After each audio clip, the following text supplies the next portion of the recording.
بسم اللہ الرحمن الرحیم۔ السلام علیکم ورحمۃ اللہ وبرکاتہ۔ ایک بڑا فلسفیانہ سوال اکثر لوگ پوچھتے بھی ہیں اور ہمیں بھی سننے کو مل جاتا ہے۔ کچھ لوگ کہتے ہیں جیسے ہم اس دنیا میں بڑی ساری چیزوں سے اکتا جاتے ہیں، کوئی چیز ہمیں ملتی ہے ہم بڑے ایکسائٹیڈ ہوتے ہیں، لیکن اس کے بعد تھوڑی دیر کے بعد اس کا لذت ہمیں ختم ہو جاتی ہے اور پھر ہم اکتا جاتے ہیں، بوریت فیل ہوتی ہے۔ تو یہ دنیا تو ہم لگتا ہے کہ یہ ایک دفعہ ختم ہو جانی ہے، ہم نے مر جانا ہے۔ تو ایک فیز آتے ہیں زندگی کے، ایک فیز شروع ہوتا ہے، پھر دوسرا آتا ہے، تیسرا آتا ہے، پھر بندہ مر جاتا ہے۔ تو اس کی ایک اینڈنگ پوزیشن ہمیں سمجھ میں آ رہی ہے، تو ہم کہتے ہیں کہ دس ول بی اوور۔ لیکن جب جنت کو ہم سوچتے ہیں اور ہم کہتے ہیں کہ جنت میں تو ایٹرنل لائف ہے، کبھی نہ مرنے والی ہے، تو پھر تب ہم کیا کریں گے؟ کہیں ایسا تو نہیں ہوگا کہ بوریت ہونی شروع ہو جائے گی؟ تو ایسا بالکل بھی نہیں ہے۔ یہ ایسا اس لیے ہوتا ہے کہ جب ہم اس دنیا کو، اس زندگی کو قیاس کرتے ہیں اس زندگی جیسا، اس دنیا جیسا، تو ہم اپنے آپ کو کمپیئر کر کے دیکھ رہے ہوتے ہیں، تو پھر اس طرح کی پرابلم جنم لیتی ہیں۔ اللہ تعالیٰ نے ہماری اسی فلاسفیکل جو پرابلم ہے اس کو ایڈریس کیا ہے سورہ یاسین کے اندر۔ اس کی ایک آیت ہے، اس میں اس کا کلیئر کٹ ہمیں بتایا ہے کہ ایسا نہیں ہوگا۔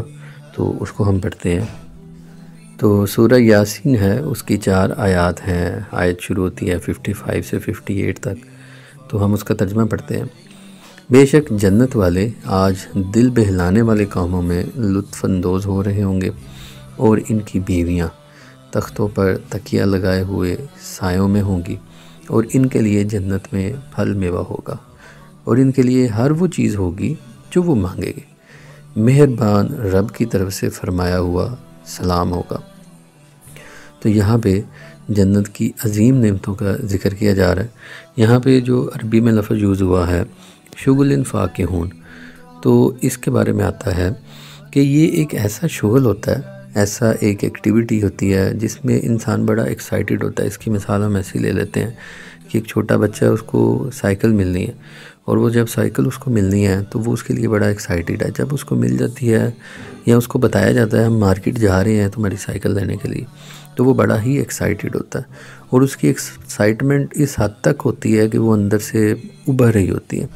اسی طرح بڑوں کے ساتھ بھی ہوتا ہے، کوئی ورلڈ کپ کا میچ ہو گیا، کوئی بھی پسندیدہ ایونٹ ہو گیا، کسی کی شادی قریب آ رہی ہے، کسی کا بچہ پاس آؤٹ ہو رہا ہے، تو یہ سارے کے سارے ایسے مومنٹ ہوتے ہیں کہ جس کے اندر بندہ فل آف ایکسائٹمنٹ ہوتا ہے، تو اس کو وہ کنٹرول نہیں کر پاتا، اور وہ کہتا ہے کہ یار یہ کب آئے گی، میں نے اس کو ضرور کرنا ہے۔ تو یہ ایک ایسا شغل، یہ ایسی ایکٹیویٹی ہوتی ہے کہ جس کے لیے بندہ بڑا ہی بےتاب ہوتا ہے۔ تو جنت کے ایک جو نعمتیں ہیں اس کے اندر ایک یہ بھی نعمت ہے کہ ہر آنے والی ایکٹیویٹی ہمارے پاس ایسے ہی ہوگی، اور ہم ہر ایکٹیویٹی کے لیے اتنا ہی ایکسائٹیڈ ہوں گے۔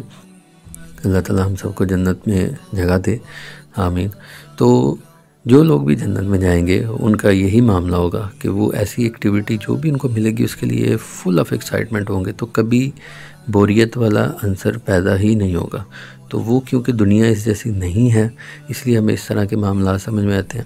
پھر ایک جو اور جگہ پہ میں نے پڑھا کہ جنت ایک ایسی دنیا ہے کہ جس کا حسن اور جس کی لذت ہر لمحہ بہ لمحہ زیادہ ہوتی جاتی ہے، تو وہ سٹیٹک نہیں ہے، وہ ٹھہری ہوئی نہیں ہے۔ جس طرح ہم جاتے ہیں پہاڑوں میں جاتے ہیں، سمندر پہ چلے جاتے ہیں، اور ہم کہتے ہیں کہ کتنا ہی خوبصورت نظارہ ہے، لیکن ہم جب دوسری دفعہ جاتے ہیں تو ہم تھوڑا کہتے ہیں ہاں بس ٹھیک ہی ہے، تیسری دفعہ ہمیں بوریت ہونی شروع ہو جاتی ہے کہ یار کیا کریں، پہلے بھی دیکھا ہوا۔ تو یہ ایسا اس لیے ہے کہ دنیا کے یہ سارے جو حسن ہیں یہ ٹھہرے ہوئے ہیں، سٹیٹک ہے، اس وجہ سے وہ لذت نہیں ہمیں ہر بار مل پاتی۔ لیکن جنت کا معاملہ ایسا نہیں ہے، اس کی ہر چیز کا حسن بڑھتا جا رہا ہے، ہر لمحہ بڑھتا جا رہا ہے۔ ہم ایک دفعہ دیکھیں گے ایک نظارہ، جب دوسری طرف منہ کر کے اس کی طرف دوبارہ دیکھیں گے تو وہ پہلے سے بھی حسین ہوا ہوگا۔ تو اس لیے یہ بوریت والا عنصر کا تو سوال ہی نہیں پیدا ہوتا۔ تو یہ والا جو سائیکولوجیکل پرابلم تھا اللہ تعالیٰ نے ہمیں اس آیت کے اندر بتا دیا کہ وہ شغل فاکہون کہ لطف اندوز ہونے والے کاموں کے اندر مصروف ہوں گے، اور اس سے آگے کہ ان کی بیویاں تختوں پہ سائے لگائے ہوئے ہوں گی، اور ہر وقت پارٹی ہو رہی ہے، جنت میں پھل اور میوے ہوں گے۔ ایک تو پھل اور میوے دنیا میں بھی ہوتے ہیں نا، لیکن دنیا جیسے وہ کوئی بھی پھل نہیں ہے، ان کی لذتیں اور اس سے آگے جو وہ مانگیں گے انہیں ملے گا۔ تو دنیا میں تو ایسا ہوتا نہیں۔ اب سم ٹائم یہ ہوتا ہے کہ انسان کی امیجینیشن کرنا کہ یہ چیز مجھے ایسی چاہیے، یہ ضروری ہے۔ تو انسان کی امیجینیشن تو لیمیٹڈ ہے، تو جنت میں جا کے اللہ تعالیٰ یہ بھی بتا رہے ہیں کہ جو بھی تم سوچ سکتے ہو وہ تمہیں ملے گا۔ اور اس سے آگے بھی یہ ہوگا کہ کیونکہ انسان کسی کی امیجینیشن کم ہو سکتی ہے، کسی کی زیادہ ہو سکتی ہے، تو اللہ تعالیٰ اپنی طرف سے مزید بھی عنایات کرے گا کہ انسان جب ملیں گی تو وہ کہے گا یہ تو میں نے سوچا ہی نہیں تھا کہ یہ ایسا بھی ہو سکتا ہے۔ تو یہ والے معاملات اس کے وہاں پہ نہیں آنے والے۔ اور جو سب سے بڑا انعام ہے جنتیوں کے لیے وہ آگے ہیں کہ سلام ہوگا اللہ تعالیٰ کی طرف سے، ان کے رب کی طرف سے ان کے اوپر سلام ہوگا۔ تو یہ والا جو لمحہ ہوگا یہ جنت کی ساری جو نعمتیں ہیں اس کو بھلا دے گا۔ یہ سب سے بڑا انعام ہے جنتیوں کے لیے کہ اللہ تعالیٰ کا ان کے سلام ہوگا۔ تو اللہ تعالیٰ ہمیں ایسے کام کرنے کی توفیق عطا فرمائے جس سے اللہ تعالیٰ ہمیں جنت الفردوس میں اعلیٰ مقام عطا فرمائے۔ ہماری دعا ہے کہ اللہ تعالیٰ ہمیں جنت میں داخل فرمائے اور جہنم سے بچائے، اور دنیا میں رہ کے ہمیں قرآن پاک سمجھنے کی اور وہ باتیں کہ جس طرح سے ہم نے زندگی گزارنی ہے اس پہ سمجھنے کی، عمل کرنے کی ہمیں توفیق عطا فرمائے۔ السلام علیکم ورحمۃ اللہ وبرکاتہ۔